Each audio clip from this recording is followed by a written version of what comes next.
Hi everyone, welcome to ASR academy. ఇంకా ఎవరైతే subscribe చేయాలి వాళ్ళు సబ్స్క్రైబ్ చేయండి. చేసేసినాం రా బాయ్ చదివే. సో వీడియో స్టార్ట్ చేయకముందు నేను నిన్న వీడియో ఏదైతే అప్లోడ్ చేసినానో దాని గురించి మాట్లాడదాం. సో చాలామంది నా కమెంట్ చేసిర్రు ఏంటంటే, అన్న వీడియో మీరు బోర్డులో కానీ దేనిలో వేరే సోర్స్లో కానీ రికార్డ్ చేస్తే బాగుంటుంది. బట్ ఇప్పుడు లాక్డౌన్ ఉంది కదా, మన దగ్గర కొన్ని ప్రాబ్లమ్స్ ఉన్నాయి, మైక్, కెమెరా అవన్నీ లేవు. ఓకే, సో మీరు వెళ్ళాలని ట్యూషన్కి కూడా రాలేరు, స్కూల్ కూడా వెళ్ళలేరు. సో ఇంకా ఏమైనా మీకు 12th చాప్టర్లో డౌట్ ఉందా అన్న, నాకు ఈ టాపిక్ అర్థం కాలేదు, ఇంకోసారి ఇంకో వీడియో చేయవా? సో 12th చాప్టర్ రిలేటెడ్ మీకు if you have any doubt related 12th chapter, so please comment down. So comment where we left. So we are left at the allotropics forms of carbon. So దీని ముందు ఒక video ఉంది. So దీని ముందు ఉన్న videos చూడండి.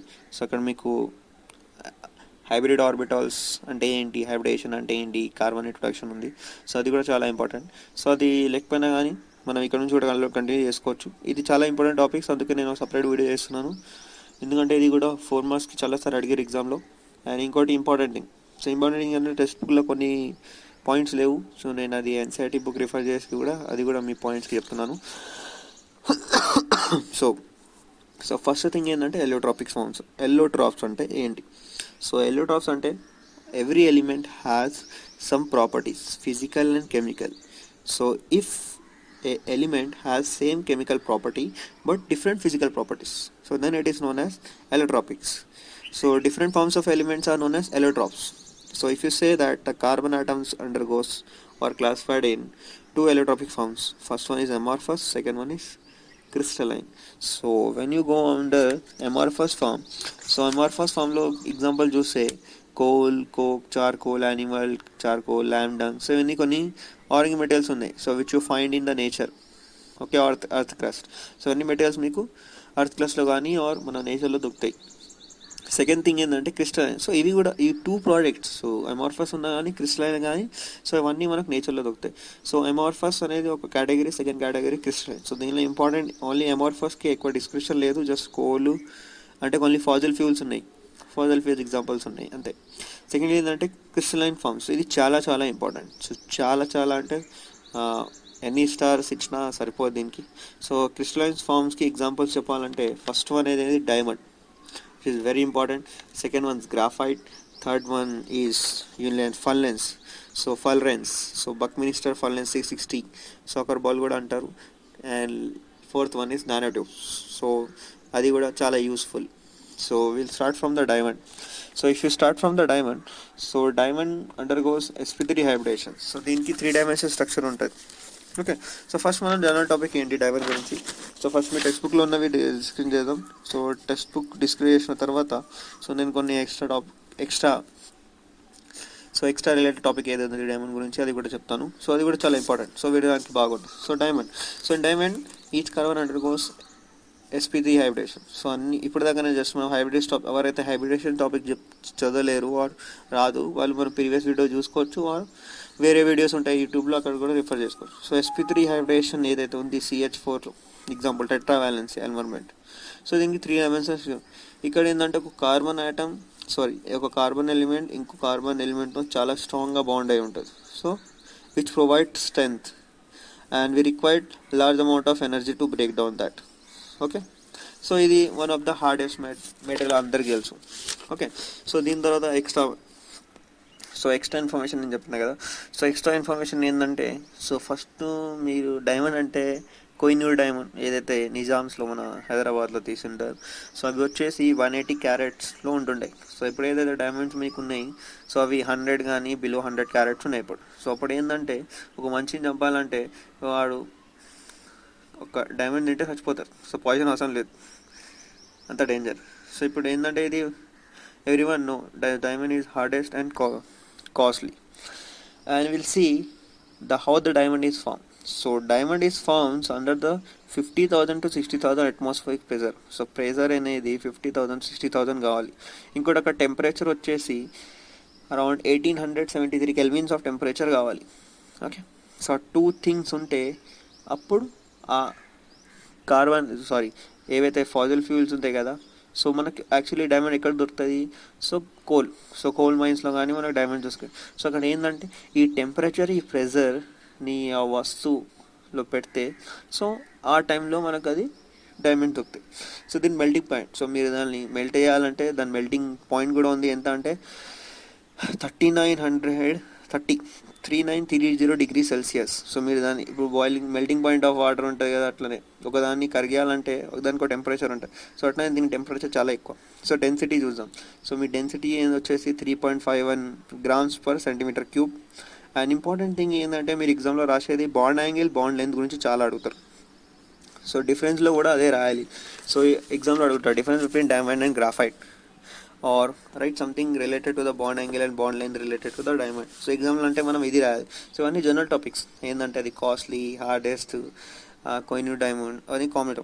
So bond angle వచ్చేసి మీకు ఆల్రెడీ తెలుసు, SP3లో 109 degrees 28 minutes. So bond angle వచ్చి బాండ్ లెంత్ అంటే ఒక కార్బన్ ఇంకో కార్బన్ మధ్యలో ఏదైతే లెంత్ ఉంది సో అది వచ్చేసి 154 పికోమీటర్ అంటారు. సో పికోమీటర్, సో 1 పికోమీటర్ అంటే 10⁻⁻12 మీటర్స్, అంటే 1/10⁻12. సో ఒక 1ని 10⁻12తో డివైడ్ చేస్తే ఎంత అయితే వస్తుంది డిస్టెన్స్, అది 1 పికోమీటర్. సో మీరు ఆమ్స్ట్రాంగ్ నెంబర్లో కూడా వచ్చు. ఆమ్స్ట్రాంగ్లో వచ్చేసి 1.54 angstrom. So 1 angstrom is nothing but equal to 10⁻⁻10 meters, అంటే 1/10⁻10. సో 1 డిజిట్ని మనం 10/10⁻10తో డివైడ్ చేస్తే ఎంత అయితే చిన్న డిస్టెన్స్ వస్తుంది, అది 1 ఆమ్స్ట్రాంగ్. ఓకే, సో ఇది చాలా ఇంపార్టెంట్, పికోమీటర్ అండ్ ఆమ్స్ట్రాంగ్ గుర్తుపెట్టుకోండి. Next graphite. సో గ్రాఫైట్ వచ్చేసి 2 డైమెన్షనల్ స్ట్రక్చర్. ఇది వచ్చేసి sp2 హైబ్రిడేషన్. సో ఇక్కడ sp2 హైబ్రిడేషన్. సో మనం లాస్ట్లో కూడా ఒకసారి s/2 హైబ్రిడేషన్ చూసినాం. s/2 అంటున్నాం. So in sp2 hybridisations there we have observe that 1 pz orbital will be left over at. So ఇక్కడ కూడా ఈ గ్రాఫైట్లో కూడా ఒక p ఆర్బిటాల్ అనేది లెఫ్ట్ అయిపోతుంది. ఓకే, సో ఇక్కడ ఏదైతే p ఆర్బిటాల్ ఏదైతే లెఫ్ట్ ఉంటుంది, so they will be reacting with or bonding this our element. ఏదైతే p ఆర్బిటల్ ఖాళీగా ఉంది ఆ p ఆర్బిటల్ అనేది వేరే ఎలిమెంట్తోని ఫామ్ అవుతుంది. So this is the reason for formation of pi bond of delocalisation pi system కూడా అంటారు దాన్ని. సో ఇక్కడ వచ్చేసి bond length. So bond length వచ్చేసి ఒక కార్బన్ మధ్యలో 1.42 ఆమ్స్ట్రాంగ్ ఉంది. బాండ్ యాంగిల్ ఆల్రెడీ మీకు తెలుసు, అక్కడ SP2లో 120 degrees ఉంది, సేమ్ యాంగిల్ ఇక్కడ. ఇంకోటి ఏంటంటే ఇది గ్రాఫికల్ స్ట్రక్చర్. సో ఇక్కడ లేయర్స్ ఉంటాయి. ఓకే, గ్రాఫైట్ లేయర్స్ ఉంటాయి, ఈ first layer, second layer, third layer. So మీకు లేయర్స్, ఈ లేయర్ మధ్యలో కూడా డిస్టెన్స్ ఉంది. లేయర్ మధ్యలో డిస్టెన్స్ ఎంత అంటే 3.35 Armstrong. The distance between 1 and 2 layers is 3.35 Armstrong. So which is do and the distance between carbon is around 1.42. So ఇక్కడ 2 distance ఉంటే గుర్తుపెట్టు. కార్బన్ మధ్యలో వచ్చేసి డిస్టెన్స్ 1.42 ఆమ్స్ట్రాంగ్. లేయర్లో మధ్యలో వచ్చే distance 3.35 angstrom. Okay, so what are the uses of this graphite? So graphite అనేది మనం లూబ్రికెంట్స్లో యూజ్ చేస్తారు or in the lead of the pencil. So it is a good conductor of heat and electricity, and diamond is a bad conductor of heat and electricity. So ఇవి difference. So difference మీరు ఏం రాసుకోవచ్చు అంటే hybridisation ఏంటి, దీనిలో sp3 ఉంటుంది, డైమండ్లో, గ్రాఫైట్లో sp2. Okay, అది 3 dimensional, ఇది 2 డైమెన్షనల్. సో అక్కడ మీరు దాన్ని బాండ్ యాంగిల్ రాసుకోవచ్చు, ఇక్కడ బాండ్ యాంగిల్, దాని షేప్స్ ఏముంటాయి, ఇది ఇక్కడ షేప్ ఏముంటుంది. బాండ్ లెంత్ కూడా డిఫరెన్స్ రాసుకోవచ్చు. అది good conductor of electricity graphite, diamond is a bad conductor of electricity. So ఇవి కొన్ని ఎగ్జాంపుల్స్ ఉన్నాయి. సో మీ ఎగ్జామ్లో రాయాలంటే అట్లా రాసుకోవచ్చు. ఓకే, సో ఇంకోటి ఇక్కడ ఎగ్జాంపుల్ ఉంది. When we write with the pencil the interlayer attraction break down and leave the graphite on the paper. So మీరు ఒక చిన్న ఎగ్జాంపుల్, మీ గ్రాఫైట్ పెన్సిల్తో ఏదైతే పేపర్ వల్ల రాస్తారు, సో మధ్యలో వీక్ ఫోర్స్ ఉన్న వల్ల, ఇంటర్లేయర్ అట్రాక్షన్ ఉన్న వల్ల, సో పెన్సిల్ మార్క్స్ అనేది ఈజీగా పేపర్ మీద పడతాయి, ఇంకా ఎరేజర్తో రబ్ చేసుకోవచ్చు. ఓకే, ఇది ఆల్రెడీ నేను చెప్పిన graphite is a good conductor of electricity because of delocalisation of pi electron. So ఏదో దానిలో పై బాండ్ ఒకటి ఉంటాయి, పై బాండ్, ఒక pz ఆర్బిటల్ ఉంటుంది కదా. సో pz ఆర్బిటల్ అనేది వేరే ఎలిమెంట్తో ఫామ్ అయ్యి పై బాండ్ ఫామ్ చేస్తుంది. సో pz ఆర్బిటల్స్ ఉన్న వల్ల కార్బన్ మధ్యలో సో మనకి ఇది పై ఎలక్ట్రాన్ సిస్టమ్ వచ్చింది. సో నెక్స్ట్ వచ్చేసి బక్మిన్స్టర్ ఫర్నెన్స్. సో బక్మిన్స్టర్ ఫర్నెన్స్ కూడా చాలా ఇంపార్టెంట్. సో బక్మిన్స్టర్ ఫుల్రెన్స్, సో దీని ఫుల్రెన్స్ కూడా అంటారు 60. Okay, so it consist of around 60 carbon molecules which has in the difference 12 పెంటాగాన్ shapes ఉంటాయి, ఇంకా 20 హెక్సాగాన్ షేప్స్ ఉంటాయి. సో దీనిలో హైబ్రేషన్ వచ్చేసి SP2 హైబ్రేషన్. సో దీనికి ఇంకో పేరు కూడా ఉంది, బక్కీ బాల్స్. ఓకే, ఇది ఒక షాకర్ బాల్, అంటే ఫుట్బాల్ లాగా ఉంటుంది. సో కానీ ఇది షాకర్ బాల్ కూడా అంటారు. ఇంకోటి బక్కీ బాల్స్ అనేది ఇంకో పేరు. సో ఇది ఎవరు కనిపెట్టినట్టే ఇక్కడ ఉంది, డూ యూ నో. ఇది బాగా చదవండి, ఇది అన్నీ మీకు బిట్లో కానీ 1-2 మార్క్స్గా అడుగుతారు. చాకీ fullerenes is usually just as a fullerenes of the short. So షార్ట్లో దాన్ని ఫొలరెన్స్ అని పిలుస్తారు. ఇది డిస్కవర్ చేసేది 1985లో. The team of scientist like Robert F Curl, Harold R Kroto, Richard. Okay, ఈ యూనివర్సిటీ పేరు కూడా ఉంది, Rice university, university of Sussex. Okay, and they got a Nobel prize. Okay, so ఇది దేని మీద, ఈ పేరు వచ్చేసి రిచర్డ్ బక్మిస్టర్ పేరు మీద ఉంది. ఓకే, బక్కీ ఫర్నెన్స్ అని అంటారు. సో నెక్స్ట్ పేజ్లో మనం చూడాలి. సో ఫర్నెన్స్ కి C60 molecule, it contains 12 పెంటాగాన్ and 20 hexagon. So face అంటే సాకర్ బాల్ లాగా ఉంటాయి, SP2 హైబ్రిడేషన్ ఉంటాయి. సో యూజెస్ అనేది చాలా ఎగ్జాంపుల్లో మోస్ట్లీ బక్మినిస్టర్ ఫర్నెన్స్ ఇంకో నానో ట్యూబ్స్కి ఎగ్జాంపుల్స్ అడుగుతారు. బక్మినిస్టర్ ఫర్నెన్స్ అనేది medicine use like antibiotics to target the bacteria. So ఒక బ్యాక్టీరియాని టార్గెట్ చేసి సో దాన్ని చంపనీకి యాంటీబయాటిక్స్ లాగా యూజ్ చేస్తారు. అంటే ఇంకోటి క్యాన్సర్ సెల్స్, సో క్యాన్సర్ సెల్ని కూడా చంపనీకే యూజ్ చేస్తారు, as an melanoma. Okay, so these is important. Next nanotubes. So nanotubes are discovered by Sumio Iijima in 1991. So ఇది ఒకటి, nanotubes consist of hexagonal array. So కొన్ని హెక్సాగోనల్ రింగ్స్ ఉంటాయి of carbons, అంటే ఒక షీట్ లాగా. అంటే ఇప్పుడు మనం గ్రాఫైట్ షీట్ చూసినాం కదా, అట్లనే ఒక షీట్స్ ఉంటాయి జాలీలాగా. సో దాన్ని మనం సిలిండర్ షేప్లో రోల్ చేస్తే ఎలా అయితే వస్తుంది, సో అది షేప్ ఆఫ్ ద నానోట్యూబ్స్.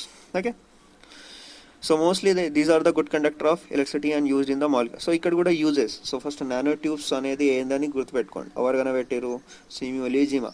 సో ఇది హెక్సాగోనల్ అరే of covalent bonds, and when you roll them into the sheets, okay, the sheets ఏవైతే ఉన్నాయో దాన్ని మనం సిలిండర్ షేప్లో రోల్ చేస్తే సో మనకి ఇది నానో ట్యూబ్స్ అంటారు. సో దీనికి గ్రాఫైన్ కూడా పేరు ఉంది. యూజెస్ అనేది చాలా important, good conductor of electricity and used as an molecular wires and used in integrated circuit. So me systems కానీ మీ ఫోన్లో కానీ ఐసీస్ ఉంటాయి కదా, చిప్స్ కొన్ని, సో అక్కడ కూడా యూజ్ చేస్తారు. And it is also use to inject the biomolecules in to the single sings. So inject చేయడానికి కూడా యూజ్ చేస్తారు మెడికల్ ఫీల్డ్లో. సో బక్మినిస్టర్ ఫర్నెన్స్ ఇంకో nanotubes both are use in the medical field. Okay, so next topic వచ్చేసి versatile nature of carbons. So versatile nature of carbon, so ఇది కూడా important topic. So ఇక్కడ do you know concept ఉంది, ఇది మీరు చదవండి. So ఇది చాలా ఈజీగానే ఉంది. ఇది అంటే గ్రాఫైట్ షీట్ అంటే గ్రాఫిన్ అంటే ఇది, సో దాని గురించి ఉంది. Next versatile nature of carbon. So first ఇక్కడ ఏంటంటే ఆర్గానిక్ కెమిస్ట్రీ, ఇంకోటి ఇన్ఆర్గానిక్ కెమిస్ట్రీ అనే 2 పార్ట్స్ ఉంటాయి. ఆర్గానిక్ కెమిస్ట్రీ అంటే the chemistry which is related to the living beings అంటారు. సో దాని తర్వాత the chemistry which is not related to the living beings in inorganic chemistry. So అప్పుడు ఏమైందంటే కొన్ని సైంటిస్ట్ కలిసి ఏవైతే యూరియా ఉంది కదా, హ్యూమన్ వేస్ట్, సో అది ఏదైతే వేస్ట్ ఉంది అది ఒక నాన్ లివింగ్ మెటీరియల్ నుంచి తీసారు. అంటే కొన్ని కెమికల్స్ యూజ్ చేసుకొని, కొన్ని కెమికల్ సాల్ట్ యూజ్ చేసుకొని వాళ్ళు యూరియాని కనబెట్టారు. ఇంకోటి ఏంటంటే యూరియా, ఇంకోటి అమోనియం సైనైడ్కి సేమ్ ఉంటుంది, సేమ్ ఫార్ములా నేమ్ వేరే కానీ దానికి ఫార్ములా సేమ్ ఉంటుంది.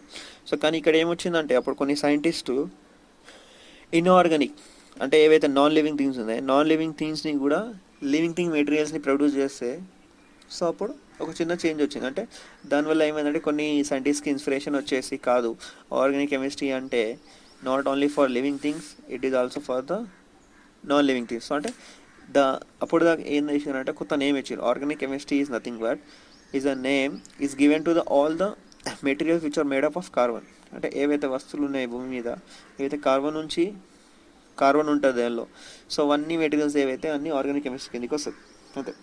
Okay, so organic chemistry simple.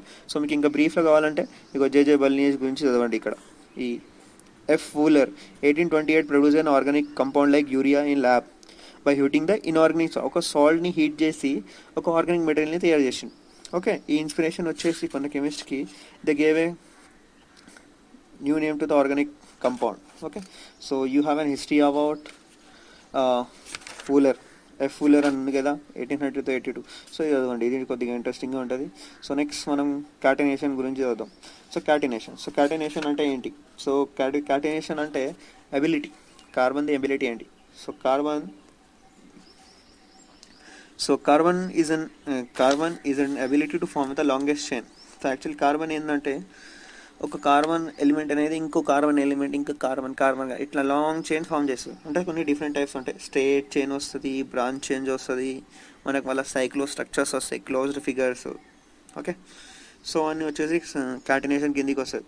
So ఇంకోటి ఏంటంటే చాలా ఇంపార్టెంట్ క్వశ్చన్ ఏంటంటే